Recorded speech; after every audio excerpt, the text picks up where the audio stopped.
बिस्मिल्लाहिर्रहमानिर्रहीम, अस्सलाम वालेकुम रहमतुल्लाहि व बरकातुहू। ओवर द फेंस के एक नए एपिसोड में खुशामदीद। मेरा नाम है कैवान हामिद और ओवर द फेंस में हमेशा की तरह मुझे ज्वाइन किया है डॉक्टर सजाद बुखारी में। अस्सलाम वालेकुम डॉक्टर। वालेकुम सलाम साहब। ओवर द फेंस ख़वातीन और हज़रात होता है प्रोग्राम जिसमें हम फॉरेन अफेयर्स को भी डिस्कस करते हैं, इंटरनेशनल रिलेशंस को भी डिस्कस करते हैं, पॉलिटिकल अफेयर्स को भी डिस्कस करते हैं, क्योंकि सब कुछ इंटरलिंक्ड है।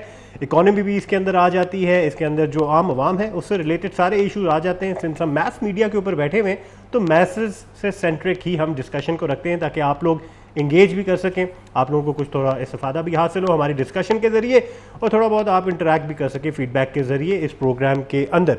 ओवर द फेंस प्रोग्राम होता है उर्दू ज़ुबान में खैबर न्यूज़ पे बुध की रात 8 से लेकर 9 बजे। इसके अंदर डॉक्टर सजाद बुखारी और मेरे अलावा कुछ गेस्ट भी होते हैं, पैनलिस्ट भी होते हैं, एक्सपर्ट्स होते हैं, एनालिस्ट होते हैं जो अपने फोटे के हिसाब से अपना ओपिनियन देते हैं। कोशिश हम करते हैं कि ओपिनियन को न्यूट्रल रखें, लेकिन आजकल न्यूट्रल का लफ्ज़ भी इतना ज़्यादा कॉन्ट्रोवर्शियल हो चुका है कि हमें भी कहते हुए डर लगता है कि न्यूट्रल होना भी चाहिए कि नहीं होना चाहिए। कहीं ना कहीं एंकर की बातों के अंदर भी आपको पोलैरिटी नज़र आई जाती है, बायस नज़र आई जाता है, टिल्ट नज़र आई जाता है, लेकिन उसको काउंटर करने के लिए हम करते ऐसा है कि दूसरी साइड पर, दूसरे रुख पे हम उसकी काउंटर आर्गूमेंट पेश करने के लिए एक एनालिस्ट को ले लेते हैं। डॉक्टर सजाद बुखारी मेरे साथ इस प्रोग्राम में मौजूद है। हम भी कोशिश करते हैं कि एक दूसरे की बात के साथ ज़्यादा एग्री ना करें, वरना फ़ायदा क्या दोनों को बैठने का, एक ही बंदा बात कर सकता है वो सारी। तो डॉक्टर साहब, आज के टॉपिक्स के हवाले से हम अगर लेमैन पर्सपेक्टिव को लेके चलें तो आज सबसे पहले तो हम बात करेंगे जिसके बारे में पूरी आवाम सेंसिटाइज है। काफ़ी लोगों ने सेलिब्रेशन भी पहले से शुरू कर दी है। इलेक्शन कमीशन के हवाले से जो एक फैसला अब महफूज होना है, सुप्रीम कोर्ट का कल का जो फैसला, उसके बाद सारों ने जी टीवी पे देखते हुए कहना भी शुरू कर दिया, जर्नलिस्ट हज़रात ने भी कहना शुरू कर दिया, this is a big blow to PMLN। And ये बहुत बड़ी ब्लो है, बहुत बड़ा धचका है उनके लिए। एंड जो सारी आवाम जो जलसों में जा रही है, मुसलसल जो खान साहब के जलसे हो रहे हैं जिसकी पॉपुलैरिटी कम तो बिल्कुल नहीं होती हुई नज़र आ रही, बढ़ती हुई नज़र आ रही है, उन्होंने भी एक थोड़ी बहुत साई ऑफ रिलीफ ली होगी कि ये शायद उन्हीं के बाहर निकलने की वजह से अब हालात बेहतर हो रहे हैं। बड़ा इजीली अब वो इक्वेट कर सकते हैं इस चीज़ के हवाले से। लेकिन यहाँ फैसला सुप्रीम कोर्ट का आया है, उसके बाद इलेक्शन कमीशन की तरफ अब ये बात जा रही है। इन दोनों एंटिटीज़ का जो अपनी ऑटोनॉमी है, इन दोनों एंटिटीज़ की जो अपनी अथॉरिटी है इस मैटर के हवाले से, इसको पहले डिसाइफर करने की ज़रूरत है कि यहाँ कितना वो एक दूसरे से बारातर होकर इस चीज़ को आगे लेके चल सकते हैं। सर क्या कहते हैं इसके हवाले से? अच्छा कैवान साहब, बहुत शुक्रिया आपका। और आपने जिस तरह अपने इब्तदाइये में बताया कि इस वक्त जो मौजूदा सूरत हाल है, सियासी सूरत हाल है, हमारे बैन अल-अक़वामी ताल्लुकात हों, हमारी इकॉनमी हो, चाहे IMF का बेल आउट पैकेज हो, फाइनेंशियल इंस्टीट्यूशंस के साथ हमारा इंटरेक्शन हो, ये सब जुड़ा है हमारी पॉलिटिकल स्टेबिलिटी के साथ, हमारे डोमेस्टिक इश्यूज़ के साथ और हमारी इन्फ्लेशन के साथ। और पॉलिटिकल ख़ास तौर पर जो इस वक्त एक जो सूरत हाल आ रही है हमारी अनसर्टेनिटी की, तो ये तमाम मौज़ूआत एक दूसरे के साथ जुड़े हुए हैं। तो ओवर द फेंस में जो है वो आज हम सबसे पहले जो है इलेक्शन कमीशन के हवाले से बात करने जा रहे हैं। देखिए, एक चीज़ को हमें समझने की ज़रूरत है कि ये जो सदारती रेफरेंस था, ये सदर पाकिस्तान की जानिब से और एक सदारती जो रेफरेंस दायर किया गया था, interpretation of constitution of Pakistan 63A के जिसकी तशरीह मांगी गई थी। अब थोड़ी कन्फ्यूजन यहाँ पे ये कि एक नज़रियाती वाबस्तगी और जज्बाती वाबस्तगी पाकिस्तान तहरीक इंसाफ से जिन लोगों की है, वो इसको अपने अंदाज से इंटरप्रिटेट कर रहे हैं और अपने अंदाज से उसकी तशरीह करने की कोशिश कर रहे हैं और ये इसको बाइंडिंग करार दे रहे हैं। जबकि मेरी नाकिस राय ये है कि ये बाइंडिंग नहीं है। ये बाइंडिंग इसलिए नहीं है कि ये एक तशरीह है। देखिए, एक डिसीजन नहीं, एक जजमेंट नहीं है, ये सदारती रेफरेंस का जवाब है कि आर्टिकल 63A की इंटरप्रिटेशन। अब उसमें जो 5 रुकनी बेंच था उसमें 2 डिसेंडिंग नोट भी आपने देख लिए कि 2 जस्टिस साहिबान हैं, हमारे मोअज़्ज़िज़ जज साहिबान, उनका इख्तलाफी नोट भी सामने आया है। और अब हम इसको यूनानिमस नहीं कह सकते, जिस तरीके से ये जो असम्बलियों में जो वोट ऑफ नो कॉन्फिडेंस या कॉन्फिडेंस मोशन के हवाले से एक यूनानिमस और एक मुत्तफिका जो एक फैसला सामने आया था, तो इसमें एक तो रिव्यू का एक गुंजाइश भी अभी तक मौजूद है और दूसरी ये है कि इलेक्शन कमीशन ऑफ पाकिस्तान खुद एक आइनी इदारा है और एक एटोनमस बॉडी है जो कि फैसला कर सकती है। अब उस फैसले में बहुत सारी चीज़ें हैं, एक जिसमें डी सीट से लेके डिस्क्वालिफिकेशन से लेके सजा का तयन भी इलेक्शन कमीशन ऑफ पाकिस्तान कर सकता है। और आपको पनिशमेंट भी उसमें इलेक्शन कमीशन की डोमेन बहुत ज्यादा है। इलेक्शन कमीशन ऑफ पाकिस्तान जो है वो सुप्रीम कोर्ट के फैसला, अब ये तो माहिरीन बता सकते हैं कि जो सुप्रीम कोर्ट का अब फैसला आया है कि जिसे ये कहा जा रहा है कि ये बाइंडिंग नहीं है, ये एक तशरीह है, इंटरप्रिटेशन है और उस पर कॉन्स्टिट्यूशनल अमेंडमेंट जो है, अब वो मेजर कॉन्स्टिट्यूशनल अमेंडमेंट होती है, कंसेंसस होता है। सारे सवाल सर उठ रहे हैं इस हवाले से। हमारे साथ इस वक्त स्काइप पे ऑनलाइन मौजूद हैं कंवर दिलशाद साहब, उनसे मेरे ख्याल से मजीद क्लैरिटी इस हवाले से हम लेना चाहेंगे। कंवर साहब, आपको खुशामदीद कहते हैं खैबर न्यूज़ के अंदर। अस्सलाम वालेकुम। नहीं, अभी जो हमारे दोस्त ने जो इंटरप्रिटेशन की है जी, सुप्रीम कोर्ट ऑफ पाकिस्तान के सदारती रेफरेंस के हवाले से बिल्कुल दुरुस्त उन्होंने अपना मौका पेश किया है। दरअसल कल से तमाम चैनलों पर पूरे पाकिस्तान में क्या इंटरनेशनल लेवल पर बहुत जबरदस्त इस पर हाईलाइट हुआ कि सुप्रीम कोर्ट ऑफ पाकिस्तान एक बहुत अहम फैसला करते हुए उन्होंने ये कहा है कि वोट जो है वो कास्ट पे हो जाएंगे लेकिन अकाउंट नहीं किए। यानी कितना अजीबो गरीब मंतक पेश किया है हमारे ऑनरेबल जजों ने। भाई देखिए सारे कोई बड़ी हैरानगी हो गई कि वोट कास्ट कर दें और अकाउंट ना करें। यार ये क्या ये कोई फैसला होता है? ये कोई ओपिनियन होती है? ये कोई राय होती है? आप ये कह देते हैं जो वोट कास्ट ही नहीं कर सकते। यानी उन्होंने बिल्कुल हमारे मौजूद जजों ने बड़े अदब के साथ एहतराम के साथ नाक़िस राय पेश कर रहे हैं। जो मामला सुप्रीम कोर्ट की जरूरत का है उसमें हमारी नाक़िस राय ये है कि यही मंतक मैं अर्ज करूँ यही मंतक असद कैसर की। असद कैसर जो थे स्पीकर कौमी असेंबली को बार बार कह रहे थे कि मैं आर्टिकल 95 के बरस रूलिंग दूंगा कि जिनके मैं ये कहूंगा कि जो आपकी जो तहरीक पेश हो तो जो पीटीआई की जो इनराफ है या वोट कास्ट के जिवरे में आते हैं मैं उन्हें वोट कास्ट करने नहीं दूंगा। अगर वोट कास्ट किया तो मैं काउंट नहीं करूंगा। तो मतलब ये हुआ कि हमारे 2-3 जजों ने असद कैसर की थ्योरी को आगे बढ़ाया जो जबकि हम ये कह रहे थे कि जनाब सरदार 3 शेड्यूल 2 के तहत कौमी असेंबली का स्पीकर जब तहरीक अदम एतमाद पेश हो जाए तो कोई रूलिंग देने का मिजाज नहीं है। और यही हमारे कौमी असेंबली सेक्रेटरीट के अच्छे काबिल तरीन ब्यूरोक्रेट्स थे उन्होंने असद कैसर को जी अपनी रिकमेंडेशन दी थी कि जनाब आप रूलिंग नहीं दे सकते। इसी तरह सरदार या सादिक ने कहा कि आप रूलिंग नहीं दे सकते, स्पीकर रहे। इसी तरह गुलानी स्पीकर है उन्होंने कहा रूलिंग नहीं दे सकते। अब ये इसके मामले को ब्रश करते हुए देखते हुए तो हमारे मौजूद हजरात ने जजों तो वही थ्योरी पेश कर दी जो असद कैसर की थ्योरी थी जी मैं वोट काउंट नहीं करने दूंगा, मैं वोट कास्ट नहीं करने दूंगा। अब आप ये देखिए हमारे दोस्त ने ठीक कहा है कि ये थ्योरी ये जो आर्टिकल 186 के तहत जो सदारती रेफरेंस आया सदर पाकिस्तान राय मांगी उनसे आपकी राय क्या है। उन्होंने अपनी राय दे दी कि जनाब आप तो वोट कास्ट करें और काउंट ना करें। यानी बड़ा अजीब और गरीब मजाक का खेज उन्होंने राय है कि जी वोट तो कास्ट कर लें लेकिन अकाउंट ना करें। ये वो कौमी असेंबली के मेंबर प्राइमरी स्कूल के ड्रिल मास्टर भी हैं, वो कौमी असेंबली के मेंबर है। वो 1.5 लाख 2 लाख वोटों से काम किया वोट के कौमी असेंबली में आए हैं। आप वोट तो कास्ट करने दे रहे हैं, वोट काउंट ना करने दे। ये जजमेंट जो है वो जजमेंट नहीं है, राय है। बिल्कुल राय है। अच्छा कंवर दिलशाद साहब को भेजवा दे रही है कि जरा हमारी तो ये राय है। सदर मुमलकत जो है वो इस राय को वफाकी हुकूमत को भिजवाएंगे कि जनाब इस पे आप गौर फरमा लें। वफाकी हुकूमत एक कमेटी मुकर्रर कर देगी, वो कमेटी फैसला करते करते जो आइंदा 2028 तक ये फैसला आ जाएगा, यानी 5 साल लग जाएंगे जैसे हमारी रवायत है। तो ये एक राय थी, वक्त ज़ाया करने वाली बात थी। जो इन जजों ने इख्तलाफ राय किया है उन्होंने बिल्कुल कौम के हक़ाइक़ के जज्बात के आइन और कानून के मुताबिक रोशनी दी। अच्छा कंवर दिलशाद साहब एक अहम नुक्ता आपने अभी बात की क्योंकि आप इस चीज के एक्सपर्ट हैं, आप बेहतर अंदाज से, हम तो अभी तक तालिब इल्म में इसको इतना नहीं समझते हैं।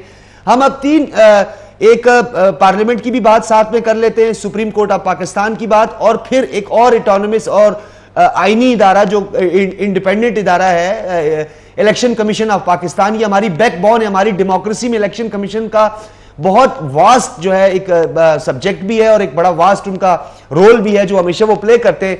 आपको याद होगा डिप्टी स्पीकर कासिम सूरी ने एक रूलिंग पास की हमारी राकेश नायक के मुताबिक, और ओवरऑल जो एनालिसिस सामने आया उसके मुताबिक वो रूलिंग नहीं थी, अंडर द कॉन्स्टिट्यूशन नहीं थी, वो उन्होंने एक जजमेंट पास कर दी आर्टिकल 5 का नाम लेकर। इसी तरह सुप्रीम कोर्ट ऑफ पाकिस्तान ने जो अब फैसला सामने आया है, क्या ये बाइंडिंग है सुप्रीम को इलेक्शन कमीशन ऑफ पाकिस्तान के लिए भी, पंजाब गवर्नमेंट के लिए, वफाकी गवर्नमेंट के लिए भी, कि वो उस पर मिनोअन अमल दरामद करें? और इलेक्शन कमीशन ऑफ पाकिस्तान क्या इस फैसले से हट के, क्योंकि वो खुद भी एक आईनी इदारा है, तो क्या वो खुद आर्टिकल 63A के हवाले से जो 25 मेंबर्स का फैसला जो उनके सामने है इस वक्त और जो अभी फैसला महफूज किया गया है, ये उससे मुख्तलिफ होगा?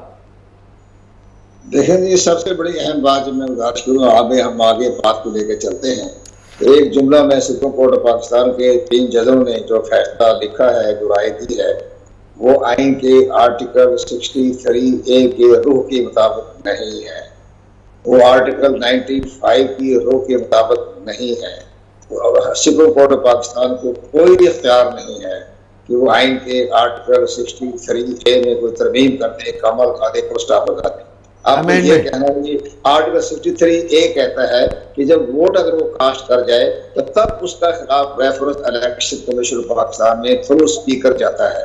तो इन्होंने तो ये फैसला कर दिया कि वोट काउंट ना करे। तो आइन के आर्टिकल 63A में कहाँ लिखा हुआ है कि वोट काउंट ना किया जाए? इधर तो उन्होंने तो आइन को एक किस्म का रीड्राफ्ट कर दिया ना। यानी बिल्कुल सही हमारे दो जजों ने जो राय इख्तिलाफ राय दी है, उनका ये तो जस्टिस जमाल मंदोखेल ने यही बात की है जो आप कर रहे हैं। अब हम आगे चलते हैं। इलेक्शन में पाकिस्तान के सब सामने बड़े अहम मिसाल है। मैं आपको बड़ी एक अहम मिसाल देता हूँ। जिस वक्त सेनेट के इलेक्शन के बारे में सदर साहब को बड़ा शौक है रेफरेंस बारे में, वो अटॉर्नी जनरल साहब जो हमारे जो चले गए हैं उनको बड़ा शौक होता था अटॉर्नी जनरल खालिद वहीद को, खालिद जावेद को, वो बड़ा शौक होता था उन्हें। तो उन्होंने हमारे प्राइम मिनिस्टर साहब जो थे इमरान खान साहब, उनको तो ठीक है, इंटरनेशनल शख्सियत है, उन्हें तो नहीं पता होता कि कानून क्या कहता है, आइन क्या कहता है। उनको उन्होंने बुलाया अटारी साहब अटारी जनरल, उन्होंने कहा सदारती रेफर भिजवाए, सेनेट का इलेक्शन शो ऑफ हैंड के जरिए होगा। अब वो जो रेफरेंस गया सदर साहब की को मजबूर है देना पड़ा, तो सुप्रीम कोर्ट पाकिस्तान ने इसी तरह का एक राय दी। उन्होंने कहा कि इलेक्शन कमीशन पाकिस्तान जो है वो आप इसके बारे में सोच लें, देख लें, तो ऐसा तरीका अख्तियार करें जिससे शो ऑफ हैंड हो जाए। उस पर इलेक्शन कमीशन पाकिस्तान ने एक कमेटी मुकर्रर कर दी और उन्होंने कहा कि ये आपका जो राय है ये आर्टिकल 226 से मुताबिक नहीं रखता। उन्होंने एक कमेटी मुकर्रर कर दी, वो कमेटी का आज तक इजलास ही नहीं। अच्छा, अब ये इसी तरह का जो ओपिनियन जो आई है इलेक्शन में पाकिस्तान बाइंडिंग नहीं है। अब इलेक्शन में पाकिस्तान ने पता नहीं किस नागुज़ीर हालात की वजह से, मेरी बात हुई आज इलेक्शन कमीशन में, तो उन्होंने कहा कल मीडिया ने बिला वजह हमने पूछे बगैर खबरें चला दी, ब्रेक न्यूज चला दी, हमने फैसला रिजर्व कर लिया है और हम इसके बारे में अभी फैसला जो है आज शाम बस 5 बजे 5:30 बजे आए, हमने हमारा कोई ऐसा फिलहाल प्रोग्राम नहीं था। अब इलेक्शन में पाकिस्तान ने आर्टिकल 63A को मद्देनजर रखते हुए उनको डिसीट करना है नहीं करना, वो उन्होंने अपने इनके इख्तियार हैं, उसके मुताबिक वो फैसला करेंगे। और वो मुमकिन है सुप्रीम कोर्ट पाकिस्तान का एक आधा पैराग्राफ देख लें, पढ़ लें, सोच लें क्या कहते हैं। मुमकिन है कि जो 2 जगहों में जो इख्तिलाफ है नोट लिखा है उससे रहनुमाई मिले, तो वो इलेक्शन कमीशन की अपने सवाबदीद पर है। लेकिन बहरहाल ये इलेक्शन कमीशन की जैसे आपने फरमाया उनके इख्तियारात में है, वो फैसला करें, सीट करते हैं नहीं करते हैं, रेफ मंजूर करते हैं या रिजेक्ट करते हैं, ये इलेक्शन कमीशन पाकिस्तान की सवाबदीद। सर एक सवाल और बनता है कि सबके दौरान ये जो पंजाब गवर्नमेंट है इस वक्त करंटली ये डिसॉल्व स्टैंड करती है इस फैसले के दौरान, ये सारी जो एक कार्रवाई चल रही है, या फिर इस वक्त करंट स्टैंडिंग क्या है और सीएम पंजाब के हवाले से इस वक्त क्या करंट स्टैंडिंग है और रद्द अमल क्या हो सकता है उस तरफ से? बड़ा कुछ हो सकता है। बड़ा इसलिए हो सकता है कि इस वक्त गवर्नर नहीं है, पंजाब बगैर गवर्नर के बैठा हुआ है। तो अब अगर ये चौधरी परवेज राय साहब स्पीकर जो हैं, जैसे कि फेडरल गवर्नमेंट ने उनको नामजद कर दिया एक्टिंग गवर्नर, तो वो अपनी पता नहीं किस जिद में आना में पता नहीं कौन सी उन्होंने अपनी किया हुआ है, अभी तो एक्टिंग गवर्नर नहीं बने, पता नहीं किस कौन से ख्वाब देख रहे हैं, हमें समझ नहीं आ रही। अच्छा, वो एक्टिंग गवर्नर बने में क्या था? जब वफाकी हुकूमत ने आपको एक्टिंग गवर्नर बना दिया, इस चक्कर में आके जी मैं एक्टिंग गवर्नर बन जाऊंगा और जो डिप्टी स्पीकर जो है वो स्पीकर बन जाएगा, तो ये तो बड़ी अनाप बात हो गई। ये तो आप आइन के आर्टिकल अपने हलफ की खिलाफ वर्जी कर रहे हैं आपको। लेकिन बहरहाल अब अगर वो एक्टिंग गवर्नर बन जाते हैं स्पीकर साहब, तो एक बड़ा काम कर सकते हैं। स्पीकर साहब ये कह सकते हैं कि जब एक्टिंग गवर्नर बनने के बाद कि वो हमजा शहबाज को ये कहें कि जनाब आप आर्टिकल 130 के तहत अपना एतमाद का वोट हासिल करें। तो इस वक्त हमजा शहबाज साहब के पास एतमाद का वोट देने के लिए उनके पास मेजॉरिटी नहीं है। अब ये जब सुप्रीम कोर्ट की राय तो आ गई है, लेकिन बहरहाल इलेक्शन में पाकिस्तान का फैसला भी आना है। अब अगर इलेक्शन में पाकिस्तान इनको डिसीट नहीं करता, मिसाल के तौर पर मिसाल दे सकते हैं, अगर वो डिसीट नहीं करता, रेफरेंस को रिजेक्ट कर देता है, तो ये 26 मेंबर जो हैं सूबाई असम्बली के 25-26 जो हैं, ये फिर हमजा शहबाज के साथ होंगे, तो फिर बेशक एतमाद का वोट दोबारा ले लेंगे, कोई फर्क नहीं पड़ेगा। अगर इनका फैसला रिवर्स आता है तो फिर हमजा शहबाज के पास मेजॉरिटी नहीं होगी, एक्टिंग गवर्नर देगा एतमाद का वोट ले, वो एतमाद का वोट नहीं ले सकेंगे तो उनकी गवर्नमेंट जो है वो खत्म हो जाएगी। तो ये एक मामला है। अगर मगर के मामला में हम बात कर रहे हैं, और हकीकत जब सामने आएगी, जब इलेक्शन कमीशन पाकिस्तान अपना फैसला आएगा। ठीक है, बहुत बहुत शुक्रिया सर, बहुत बहुत शुक्रिया खैबर न्यूज़ को वक्त देने के लिए। इलेक्शन कमीशन के बारे से मजीद क्लैरिटी अब वक्त के साथ साथ आई थिंक जैसे जैसे खबरें आगे जा रही हैं, जैसे जैसे फैसला महफूज होगा। लेकिन इसके अंदर एक बड़ी इंटरेस्टिंग टेक है, ये जलसे जो चल रहे हैं, बार बार चीज़ें तो रिपीट हो रही हैं खान साहब की स्पीचेस के अंदर, लेकिन इसके अंदर एक चीज़ बड़ी उन्होंने वाज़े क्लियर की, काफ़ी मरतबा काफ़ी ऊंची आवाज़ में काफ़ी गुस्से से बोली है, इस चीफ इलेक्शन कमिश्नर के होते हुए कोई भी फैसला मैं मानूंगा ही नहीं। बादशाह सलामत जो होता है ना केवान भाई, उसका ये ख्याल होता है कि पूरी सल्तनत का बादशाह मैं हूँ, मैं छड़ी घुमाऊंगा और वो कहेंगे जी बादशाह सलामत की जय हो, बादशाह सलामत जैसे कहेंगे, दिन को रात, रात को दिन, फेवर में आ जाए बादशाहत नहीं चल सकती है सर, फेवर। हाँ, ये एक आपने जो नुक्ता उठाया। अब एक और सवाल मैं यहाँ पे पूछूंगा, अब खान साहब से एक सवाल मेरा भी बनता है, आप भी कीजिएगा ज़रूर, आपकी खैर मर्जी है, मैं तो ज़रूर करूँगा।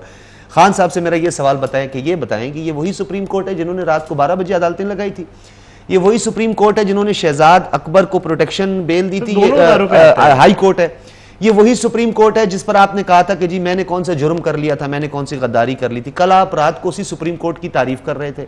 अब ठीक है, अब आप ठीक है। अब इलेक्शन कमीशन जो है वो अगर फैसला खान साहब के हक में देगा तो फिर वो इलेक्शन कमीशन भी ठीक हो जाएगा, यकीन जाने ऐसा ही होता है। खान साहब का जो मसला है, खान साहब कहते हैं इलेक्शन कमीशन ऑफ पाकिस्तान भी मेरा, वो कहते हैं कि जनाब बल्ला भी मेरा, अंपायर भी मेरा, बॉल भी मेरी, मैं आउट हूं या ना हूं, छक्का मैं मारूं या ना मारूं, मैं बॉल जाकर खुद बाउंड्री से बाहर फेंक दूं, आपने छक्का मानना है जी कि ये छक्का हो गया। अब मसला ये ऐसा होगा नहीं अगर थोड़ी देर के लिए यही आप समझ लें, यही सब कुछ जो परवेज इलाही साहब ने किया कि उन्होंने एक जो कहते हैं ना हमारी एक सोशल वैल्यूज होती है, मॉरल वैल्यूज होती हैं, हमारी कल्चरल वैल्यूज होती हैं, जिस तरीके से उसका तमस्खर उड़ाया, जिस तरीके से पैरों तले रौंदा, कॉन्स्टिट्यूशन के साथ वो काम हुआ पाकिस्तान में जो शायद अयूब खान नहीं कर सका, याहिया खान नहीं कर सका, परवेज मुशर्रफ नहीं कर सका, ज़िया-उल हक नहीं कर सका, टिक्का खान नहीं, कोई नहीं कर सका। ये काम बड़े खुश असलूबी से खान साहब ने कह दिया और खान साहब कहते हैं कि जनाब ये तो बाहर से साजिश हुई है। साजिश क्या हुई है अब आप गौर से सुनिएगा, ये बड़ा एक अहम नुक्ता है। साजिश तो मुझे दूसरी तरफ से अब नजर आने लग गई है। पॉलिटिकली डिस्टेबलाइज कर रहे हैं आप लोगों को सड़कों पर ला रहे हैं, आप लोगों को हमारी इकॉनमी को स्टेबल होने नहीं दे रहे हैं, आप लोगों को कह रहे हैं ये जहां पे नजर आए आप इनको मारना शुरू कर दें, आप कहते हैं फौरी इंतखाबात करवाएं। आप मुझे बताएं केवान साहब कि आज अगर इलेक्शन अनाउंस हो जाते हैं, इलेक्शन कमीशन ऑफ पाकिस्तान ये कहता है कि जनाब मेरी इलेक्ट्रॉनिक वोटिंग मशीन पर 28 ऑब्जेक्शंस को कौन दूर करेगा, मामला फिर सुप्रीम कोर्ट जाएगा। सुप्रीम कोर्ट फिर जो है इलेक्शन कमीशन को तलब करेगा, चीफ इलेक्शन कमिश्नर को, वो फिर अपने 28 ऑब्जेक्शंस लेकर सामने आ जाएगा कि इसमें टेम्परिंग हो सकती है, इसका पासवर्ड जो है वो किसी के पास जा सकता है, ये हैंग हो सकता है, ये हो सकता है। उनके पास 28 के करीब ऑब्जेक्शंस हैं जो उन्होंने लगाई हुई। फिर आप देखिएगा कि क्या आएगा, लिटिगेशन आएगी, फिर वही मामला आएगा, डिले होगा 6 से 7 माह। अगर ये मुल्क इसी तरह चलता है जिस तरह पंजाब चल रहा है, पंजाब की भी सूरत हाल, पंजाब में आप ना ही समझे ना, अभी काबीना नहीं है, कुछ नहीं है, गवर्नर साहब जो है उन्होंने तो बस एक, क्योंकि गवर्नर साहब को पता है ना नाउ और नेवर, उमर चीमा साहब को भी पता है नाउ और नेवर, क्योंकि इसके बाद तो मुझे नहीं नजर आ रहे, क्योंकि चौधरी शुजात साहब भी उनसे दूर हो चुके हैं। अब परवेज इलाही साहब एक सोलो फ्लाइट है, मैं ते मेरा माही, वो जो माशाल्लाह उनके बेटे हैं, फरजंद हैं, बस वो दोनों ही नजर आएंगे आपको। तो मैं ये समझता हूं इस वक्त एक आईनी बहरान का शदीद खतरा है। Election commission of Pakistan, supreme court, विफाकी हुकूमत, अब ये तीन जो है इस क्राइसिस से तभी निकला जा सकता है कि जब एक कंसेंसस आपको नजर आए, और मुझे नहीं पाकिस्तानी अवाम की list of everything that we should be worried about, इसके अंदर एक और खतरे का मेरे ख्याल से इजाफा हो चुका है। अब आईनी बुरहान के हवाले से बात हो रही है, पहले इकोनॉमी की बात होती थी, फिर जी सिक्योरिटी की बात होती थी, इन सारी चीज़ों से खतरा रहा है हमारी अवाम को, हमेशा से रहा है, वजूद से ही रहा है। इकोनॉमी, सिक्योरिटी, फिर जी आपका इस्लाम भी खतरे में बहुत मरतबा आता रहा है, मजहब के हवाले से भी रहा है, इसके साथ साथ फिर हमारी जो इंटेग्रिटी है, सॉवरेनिटी है, ये भी खतरे में रही है। अब जाके कॉन्स्टिट्यूशन ऑफ पाकिस्तान खतरे में आ चुकी है। सर जी असल में कोई भी खतर नहीं, तो आरिफ नकवी साहब पूरी अवाम को जब जितना ज्यादा सेंसिटाइज किया जाता है कि हमारी ये सब चीजें खतरे में हैं, तो वो बंदा बन जाता है पॉपुलरिज्म का सबसे बड़ा हेड। बिल्कुल, इस वक्त खान साहब is playing his cards very well, क्योंकि ये सारी चीज़ों को सबसे पहले हमने दिखाना है कि ये सारी खतरे में है, and everybody is going to stand behind you back. तो इस चीज़ में करते हुए तो बड़ा अच्छा नजर आ रहा है कि खान साहब की पॉपुलैरिटी भी बढ़ी है एंड अवाम भी उनके साथ खड़ी हुई है, लेकिन जहाँ इदारे प्रोटोकॉल के तहत चलने की कोशिश करें वहाँ थोड़ा बहुत मसले मसाइल अभी भी नजर आ रहे हैं। इधर हमने एक ब्रेक पे जाना है, ब्रेक से वापस आने के बाद continue welcome back to over the fence. मेरा नाम है Kaiwan Hamid. Discussion on going जो इस वक्त चल रही है, हम बात कर रहे थे इलेक्शन कमीशन के हवाले से,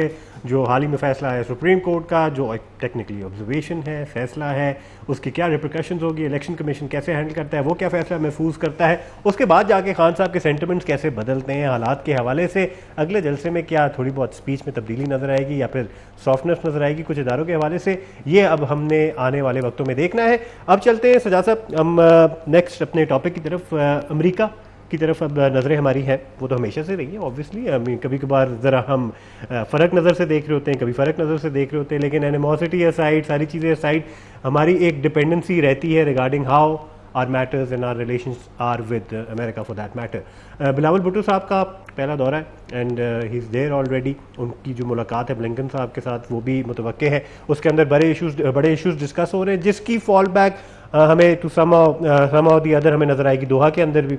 एंड जो आगे आने वाला IMF का जो एक हमारा पैकेज है, उस हवाले से भी आगे उसकी फॉल बैक नज़र आएगी। डिपेंड्स कि वो किस तरह उनके चलते हैं मामलात, एंड क्या उसमें एग्रीमेंट होती है कि नहीं होती है, चीज़ों के हवाले से टर्म्स एंड कंडीशंस मैच होती है कि नहीं होती। मेरा पिछले एपिसोड में भी ये सवाल था, जो हमारे गेस्ट थे, पैनलिस्ट थे, कि इस हुकूमत में बिलावल भुट्टो साहब के होते हुए फॉरेन पॉलिसी में एक्चुअली चेंजेस होंगे क्या। अमेरिका के हवाले से तो काफ़ी क्लियर हो गया कि गुलामी की तरफ नहीं जाना। खान साहब इधर ये कह रहे हैं कि भाई हमने दोस्ती रखनी है, मेंटेन रखनी है, in certain circumstances, these circumstances हम बिल्कुल डिटैच नहीं कर सकते।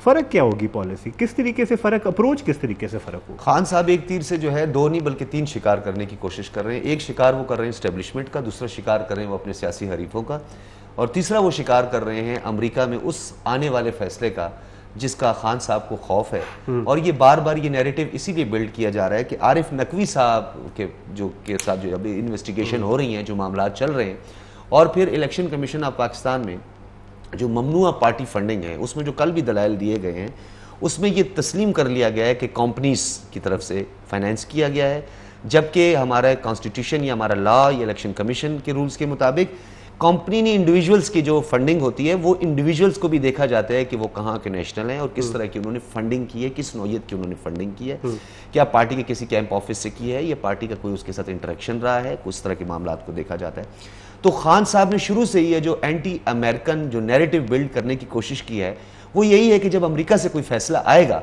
जो कि खान साहब के अगेंस्ट आएगा और खान साहब की पार्टी के अगेंस्ट आएगा, तो खान साहब ये कहेंगे देखें जी अमेरिका मेरा दुश्मन है, अमेरिका जो है ये सारी साजिश रचा है, इसीलिए अमेरिका ने मेरे साथ ये। आज ऑन रिकॉर्ड आप ये बात रखिएगा कि खान साहब के लिए अमेरिका में जो आरिफ नकवी साहब के जो फिर कॉल्स रिकॉर्ड आए, फिर जब वो डाटा निकाला गया तो वो खान साहब के नंबर्स थे। जब उनसे इन्वेस्टिगेट किया गया तो खान साहब का सारे राब्ते उनके साथ होते रहे हैं।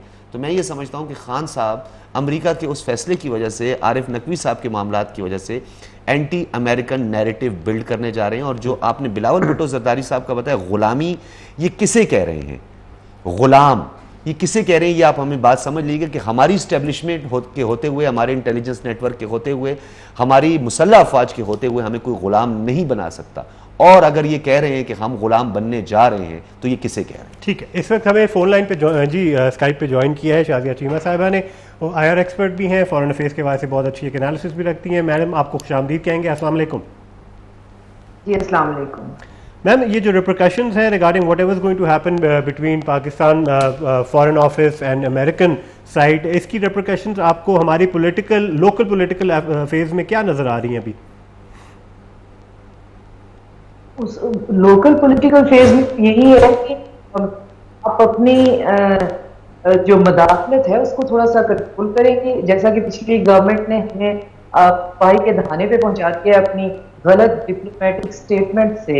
आई मीन और जैसे प्लेटफॉर्म को करते हो, जब आप दूसरे मुल्कों के साथ की तल्लुकात पर बात करेंगे और बातें कहाँ तक पहुंच जाएंगी, जैसे डॉक्टर साहब कह रहे थे कि आप सिर्फ गुलामी का नैरेटिव लेके और एक होने वाला मुतवक्का मुकदमा जो है उससे बचने के लिए आप दुनिया जहान सफारती ताल्लुकात तो खराब नहीं कर सकते।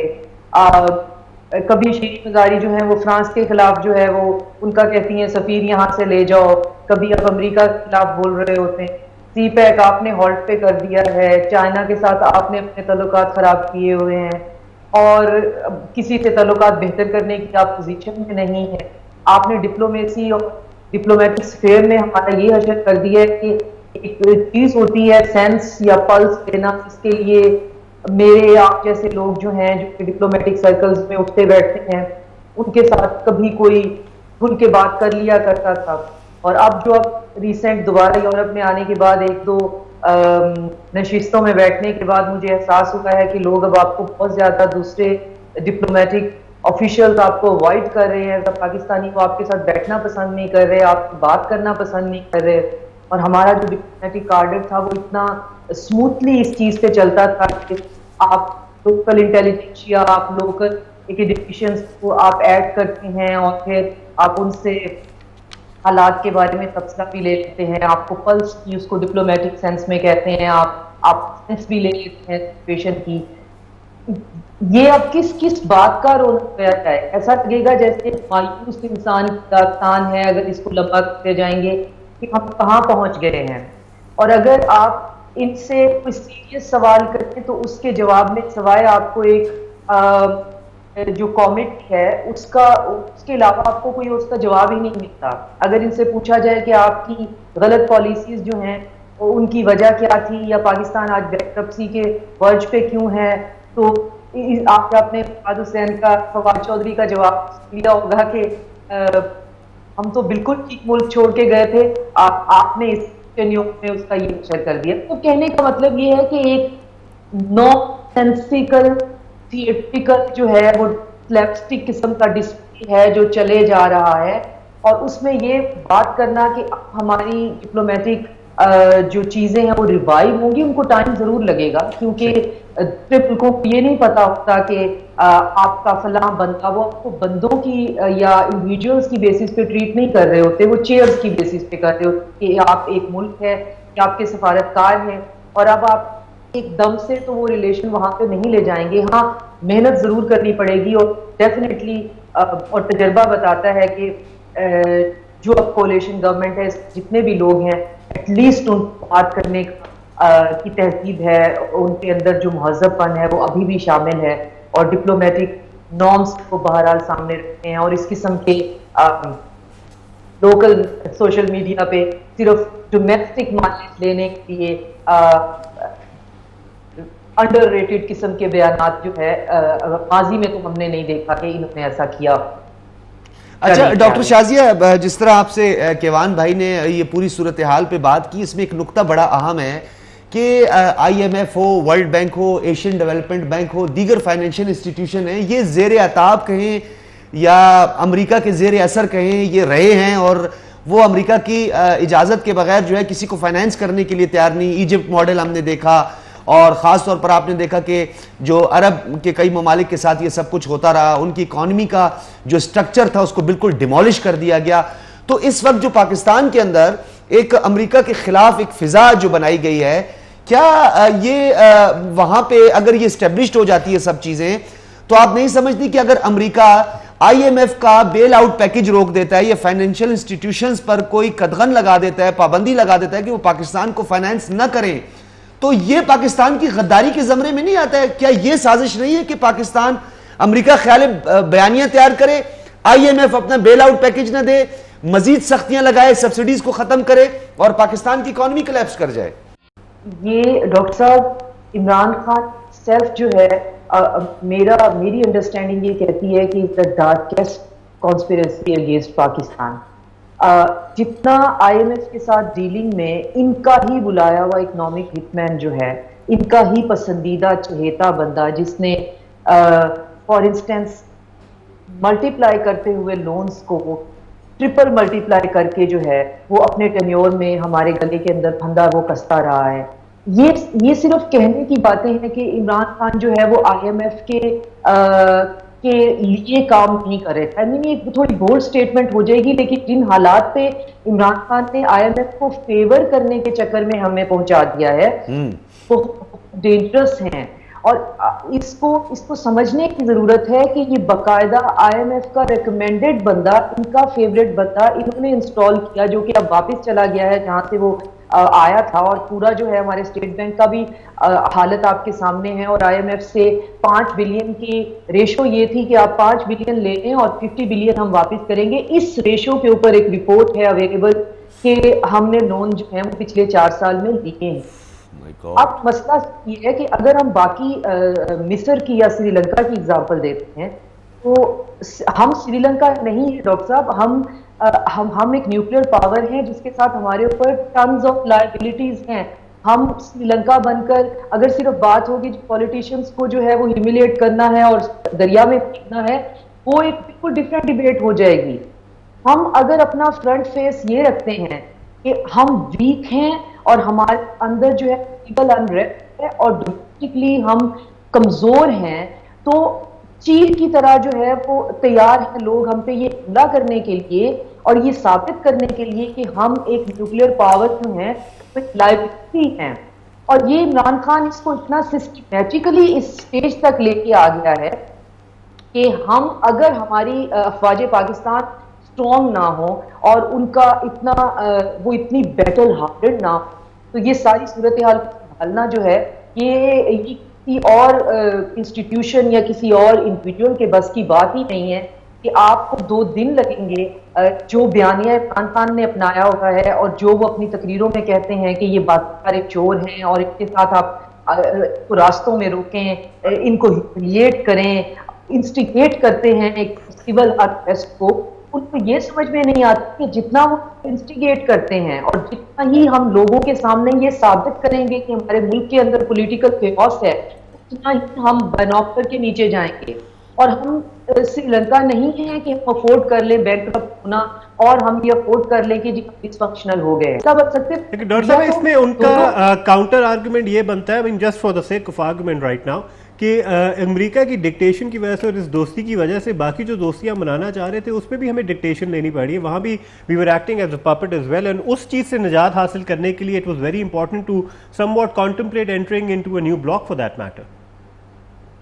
So why you want to enter in a new block? I mean, if you want to get rid of American block, आप तो why you want to enter in another block? पहली बात तो ये है, आप एक म्यूचुअल अंडरस्टैंडिंग की बेसिस पे आप अमेरिका और चाइना और रशिया के साथ ये क्यों नहीं कहते हैं कि 1-on-1 बेसिस पे हम फेवर दो और फेवर दो की बेस पे हमारी स्ट्रेटेजिक पोजीशन ऐसी है कि आपका हमारे बगैर गुजारा नहीं है। और मैं यही बात कर रही थी कि इंडिया 2-2 हाथों से तैयार है कि मुझे रिप्लेस करो पाकिस्तान की जगह पे, मैं आपको हर वो फैसिलिटेशन देता हूं जो आपको इस रीजन में चाहिए, लेकिन वो इसके काबिल नहीं है। आपने देख लिया कि उसकी और ये एक्सपेरिमेंटेशन हुआ भी कि उसके साथ अशरफ गनी की कोalition करा के देख ली अमेरिका ने और वहां पे 17 कॉन्सुलेट बनाकर देख लिए और अरब डॉलर की फंडिंग करके देख ली। इंडिया जो है वो इतना ट्रेंड नहीं है, वो अपने अंदर क्रेविसेस को हल नहीं कर सकता, तो वो बाहर के इश्यूज को कैसे। हमारी फौज है, हमारी एस्टेब्लिशमेंट जो है वो एक वक्त में 4 से 5 जो हॉट बैटल ग्राउंड्स है उनके ऊपर एंगेज्ड होती है, उसका एक्सपीरियंस बहुत ज्यादा है। तो ये कहना कि जी हम इस ब्लॉक में जाना चाहते हैं, हम इस ब्लॉक में नहीं जाना चाहते, आप अपनी चॉइस पे ब्लॉक फॉर्मेशन के अंदर जाना ही क्यों चाहते हैं? आप हर किसी को 1-on-1 बेसिस पे एंगेज क्यों नहीं करना चाहते? और उस एंगेजमेंट से आपको किसने रोका है? आपको किसने कहा कि आप चाइना के साथ अपने ताल्लुकात खराब कर ले? आपने अमेरिका के साथ किए जी, उसकी गुलामी नहीं चाहिए। चाइना के साथ आपने क्यों किए? चाइना के साथ आपको क्या प्रॉब्लम था?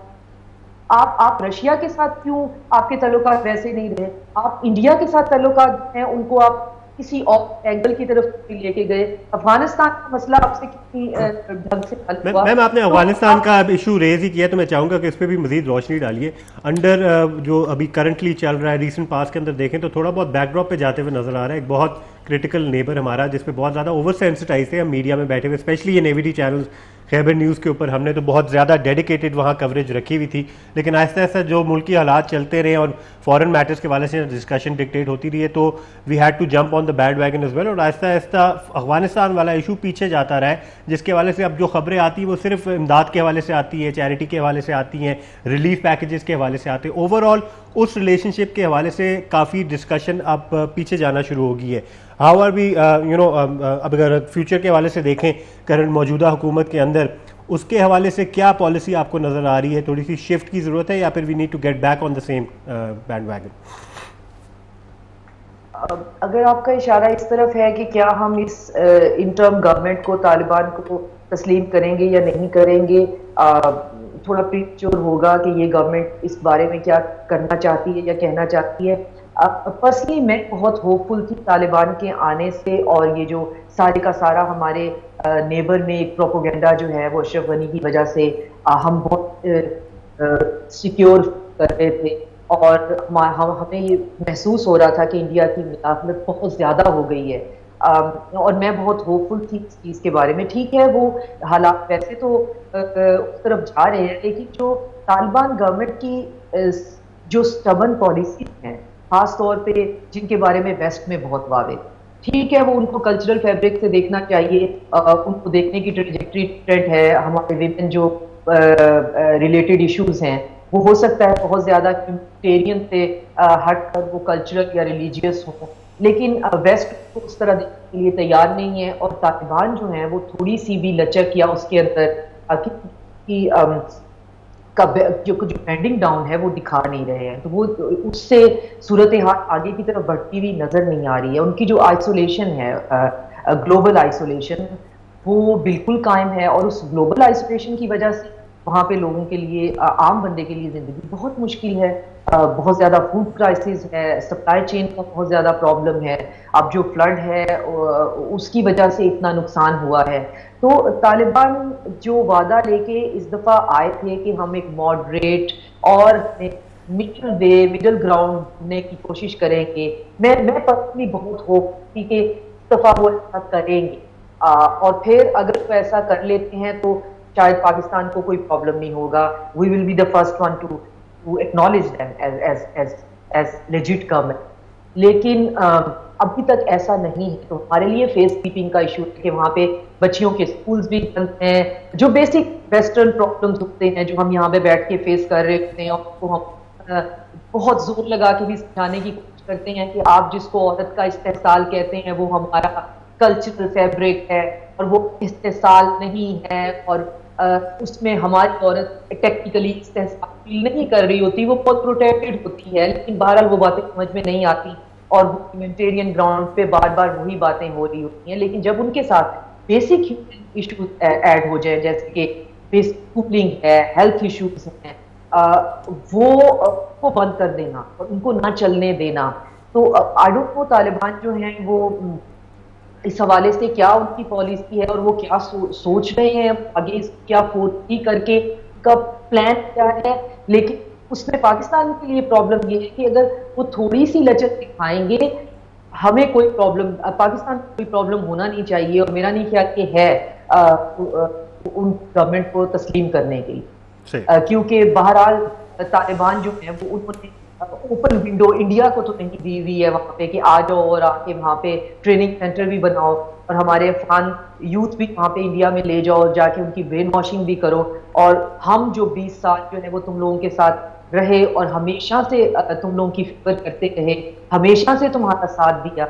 अब यहाँ पे जो अफगान मुझे यूरोप में नौजवान खासतौर पे नजर आते हैं, वो पाकिस्तान को बहुत हद तक इस चीज़ का जिम्मेदार भी ठहरते हैं, और हमें दोनों तस्वीर के दोनों जो है वो सामने रखने चाहिए। ठीक है, बहुत बहुत शुक्रिया डॉक्टर शाज़िया आपका वक्त के लिए और आपकी इंसाइट के लिए। Thank you so much for joining us on cabinet news, and बहुत बहुत शुक्रिया आपने वक्त निकाला।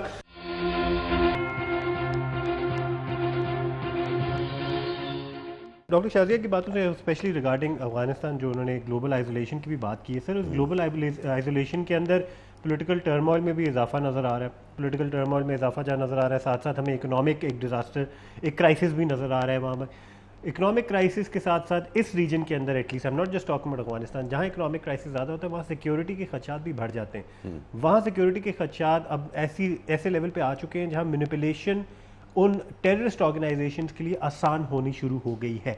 एंड रिसेंट पास के अंदर हमने और प्रोग्राम्स के अंदर भी देखा, उस दिन रिफत औरकज़ई साहब का भी प्रोग्राम चल रहा था जिसके हवाले से वो दाइश के हवाले से जिक्र कर रहे थे। Out of nowhere, I mean इस सिचुएशन का फ़ायदा उठाते हुए एक इन्फ्लक्स नज़र आ रहा है, रिक्रूटमेंट फेज़ दोबारा शुरू हो गया है और उसका ट्रिकल डाउन इफेक्ट पाकिस्तान के बॉर्डर्स के ऊपर बहुत ज़्यादा रैपिडली होता है। इस हवाले से हमें और मज़ीद सेंसिटाइज होने की ज़रूरत है। सिर्फ अफगानिस्तान के अंदर जो ह्यूमन राइट्स है, जो एक वेस्टर्न प्रोपेगेंडा है, इसको मैं कहूँगा जिस उन टॉपिक्स पे नहीं सिर्फ जाने की ज़रूरत है, हमें अपने मुल्क की एक बका रखनी है और बका करनी है, और हमें साथ साथ इन चीज़ों पे हमें ऑब्वियसली बहुत ज़्यादा सेंसिटाइज होने की ज़रूरत है कि जब हम फॉरेन अफेयर्स की बात करें, फॉरेन मैटर्स की बात करें, right next door there is a problem which is arising. Right next door उसके जो एक स्नोबॉल इफेक्ट है उसको हम शायद इतना एक्नॉलेज नहीं कर रहे। जलसे जुलूस, इकॉनमी, ये सारी चीज़ें, इस पे डिस्कशन हो रही हैं, इस पे डिस्कोर्स हो रहा है, इस पे पॉलिसी मेकिंग भी शायद हो रही है behind the doors as well, but some of the other visibly at least media में बैठे हुए इस पे उतनी डिस्कशन नहीं हो रही जितनी होनी चाहिए, क्योंकि इसका रैपिडली हमारे सेंटर पे, हमारे कैपिटल पे इफेक्ट आ सकता है। आप क्या कहते हैं साल? देखिए केवान भाई, बहुत अहम जो आपका सवाल भी है और डॉक्टर शाजिया ने एक अहम नुक्ता छेड़ा था जिसे समझने की ज़रूरत थी। उन्होंने एक बात की थी कि हम अपनी वीटो पावर्स को भी खोना चाहते हैं, हम अपने चाइना जैसे दोस्त को भी खोना चाहते हैं। हम रज़ा बाकिर का जिक्र उन्होंने बड़े वाज़े अंदाज में नहीं कि हम लोगों को इम्पोर्ट भी करते हैं। एक रज़ा बाकिर नहीं है, 4 अहम शख्सियात यहाँ से जा चुकी हैं और आप उनका कुछ नहीं कर सकते, क्योंकि वो IMF के मुलाजमीन थे। IMF का बेल आउट पैकेज एक पाकिस्तान को मिला था, एक बेल आउट उनको मिला हुआ था और वो वापस चले गए। उस वक्त खान साहब बिल्कुल खामोश थे। खान साहब यहाँ पर इस्लामाबाद एयरपोर्ट पे जब लैंड किया तो उनको हार पहनाया गया था, वो वर्ल्ड कप जीत के आए थे और अमेरिका में जो है उनकी बड़ी